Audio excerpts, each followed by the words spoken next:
Welcome back to the Taiwan Outlook. I'm your host, Raymond Wu. In this final segment, we're going to look ahead to 2009. I'm going to ask Mr. Ralph Jennings of the Reuters News Service, what are the things that we can expect around the world and also in cross-strait relations. Start off, Ralph. 2009, we have a lot of things on the agenda. First and foremost is probably the global financial crisis. Has that really reached the bottom? Are we going to come out of it better than we were before? These are the things I think first and foremost on the minds of many people. What do you think that will happen with the global financial crisis, especially now we're going to have a new president in Mr. Barack Obama in the White House. Will he be able to implement policies that will not only help us through the financial storm, but also restore the confidence in America as well as around the world? Mm-hmm. Going back to your first question, has this bottomed out or reached its worst point? I think the actual crisis part of it may be reaching the end. Okay. And I'm not the best person to ask, but just from what I can see. But you will see a follow-up effect in terms of the global economy. You will see different countries go into recession. Yes. Taiwan may be one of those places. We had a negative growth last quarter. Yes. And that may go on for a year or two. I don't think you're going to see a Great Depression, but I think you'll see a nasty recession that goes on and does hit different parts of the world and different industries. Yes. And then maybe it picks up again little by little after 2010. Yes. What Obama does, I don't think he's going to do anything that different. He may be able to use his party's advantage in the Congress to pass some laws that require more oversight of the financial industry, financial markets, not markets, but the banking sector. Yes. Especially home mortgages, home loans, to make sure that we don't fall into this kind of recession again because of financial turmoil. But in the end of the day, the economy is the economy, and the government can only do so much. And they can change interest rates, they can stimulate certain industries, they can bail out companies, they can pass laws. But I mean, we're talking about free markets, in democracies, where the government does not formally control who buys and sells things. So there's only so much they can do. Yeah, I think the Chinese Prime Minister Wen Jiabao said it best when he said it about 2 months ago, that he said in this global financial turmoil, nothing's more precious than confidence.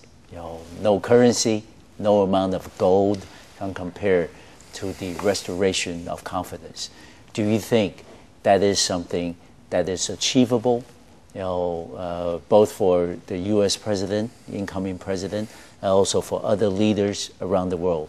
Can we restore consumer confidence in the foreseeable future to help the economy weather through the storm?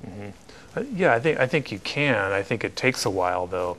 And I'm not sure confidence is important, but it's not the only factor. I think consumers are only part of the problem. Yes. You really need to see major companies invest. You need to see them expand and hire people and pay for things. Expand, they need to take out loans, and they need to start the whole cycle going again. And then the consumers will say, okay, I have a stable job, and if I don't like my stable job, I can find another one. So I have money, I can buy a home, I can do this, I can do that. And then they have a reason to be confident. Of course. Yeah. So you also know that in the year 2009, in Chinese almanac, it's the year of the ox, the year of the bull. Do you think that in the year 2009, it's a big question, it's probably not a fair question. Do you think that Wall Street would turn around with the bear market and go into the bull market again? Not in 2009. I don't know. Okay. I don't know. I wouldn't plan on it. Okay. I wouldn't be surprised if it remained in the bear market, and the poor ox never saw himself reflected in the stock markets at all. But It's hard to say. Yes. I mean, we are in uncharted territory, I guess, from what I understand. The world has never seen this kind of financial crisis before, not so since the we don't recession. really know Yes. what's going to happen. Yeah, and also, one argument I've recently heard is that because of the global financial crisis, that people said that maybe we have reached the uppermost limit of globalization. Now with the world is becoming flatter, that one country goes wrong on the economic policy, the impact is felt throughout the world. Do you agree with such an argument? I guess whether I agree depends on what else globalization can do. Not just making the world flatter. Yeah, I actually don't think globalization, strictly speaking, will be affected because the world, I mean, in good economic times, and those times will return, countries feed off of one another, and they depend on one another, and the major multinational companies like it. It works well for their bottom line. They make money from globalization, so it's not in their interest to quit. I suppose you might see the isolated country or city or market somewhere pull out and say, we don't want this to happen again, so we're restricting our markets from globalization. But I don't think that's the trend. I mean, you look around and you see more countries being added on to the list of globalized markets. And we're watching Vietnam take off, and maybe down the line Cambodia. And we got foreigners in Laos now trying to develop the household economies, the smaller cottage industries there. So you're just seeing more and more of it. Yes, and also another, conversely, from globalization is regional integration. Certainly we see that happening in Asia. In 2010, we may see the ASEAN +1, one huge, free trading zone with China in it. And then also maybe by 2012, we're going to see ASEAN +3, including Japan and Korea in the process.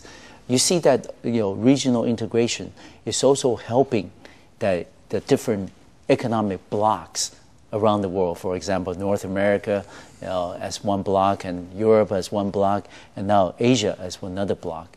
Do you think that that process itself will make future similar occurrences like the global financial crisis a little less likely, a little quicker in terms of response?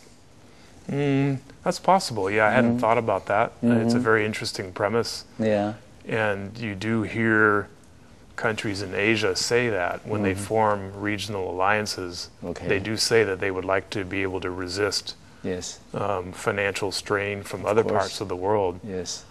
I guess the only question would be if one of the bloc members faces a financial crisis, will that drag everybody down with it? Yes, will that have an extra heavy impact on the rest of the bloc members? Yeah, so that is something, of course, that people watching both sides of the same coin, globalization and also integration on the other side. And that's now shift the focus back, closer to home. Talk about cross-strait relations.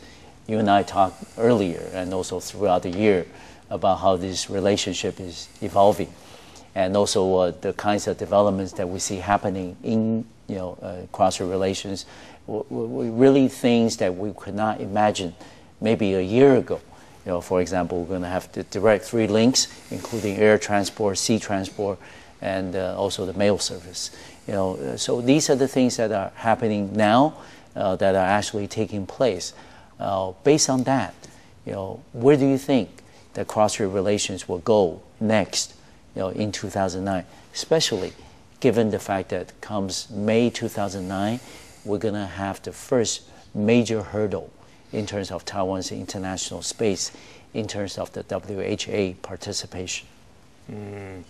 I think for quite a few years, actually, throughout President Ma Ying-jeou's first term, you're going to see more of the same. You're going to see a gradual opening up of trade and transit links, as we always say in our own news copy. And that means gradual opening of direct flights, shipping, cargo, postal links, whatever. Just simply making it easier for investors from here to do their business in China, and maybe allowing companies from China to invest money in Taiwan as well. You won't see the floodgates open, though. I don't think we're going to see all-out scheduled, flights that go directly from here to Shanghai in 45 minutes. Okay. There's always it's going to take a long time before we see that. Incremental. It's going to be incremental, although there is talk of making a pretty big jump into it next year.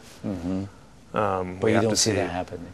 Right It's hard away. to say. There's still some, because if you do that, you have to get to the bottom of the sovereignty issue. Are these international flights or domestic flights? Or cross-strait flights. Or can we actually fly across the straits? And I mean, what does the PLA have to say about that? And the Taiwan military? It's sticky. Very it's hard. sensitive. Yes. And also the fact is, based on this more integration economically between Taiwan and China, would that help in terms of the level of confidence between Taipei and Beijing? And also, if we have a heightened level of confidence, would that help in terms of Taiwan's international space becoming more visible and more active? I think it would be, it's hard to, I think several things will happen, and how whether you like it or not, and whether it helps you depends on who you are looking at. If you're a Taiwan investor, it's going to help. You will be able to get there faster. Of course. And go to more places more quickly, get your stuff there, get your stuff to the factories, get it out, ship it home or ship it abroad. If you're a Chinese citizen, you're still waiting for your government to make getting the Taiwan permits easier. It's still not easy to come here, even though we have chartered flights. A process. Yes. It's still a process. Yeah. Okay. And if you're a foreign company, you still have a Chinese visa problem, Yeah. which means you have to stop in Hong Kong most likely to get a visa to go to China. Yeah. So probably overall, we should say that things are moving in the same direction, but only changes will come incrementally, not overnight. And to answer your other question, whether this breeds trust between the two sides, I don't know. I don't think so. I think trust comes from it comes when the more substantive political issues are solved, and when the missiles are dismantled, and if Beijing's officials say different things about Taiwan to their own citizens and to the world. Okay. Thank you very much, Mr. Ralph Jennings, for coming on to the program. Hopefully in the future, when we get another opportunity, we would like to have you back on. Thank you, Ralph. Raymond. Thank you for watching the Taiwan Outlook. I'll see you next time on MacroView Television.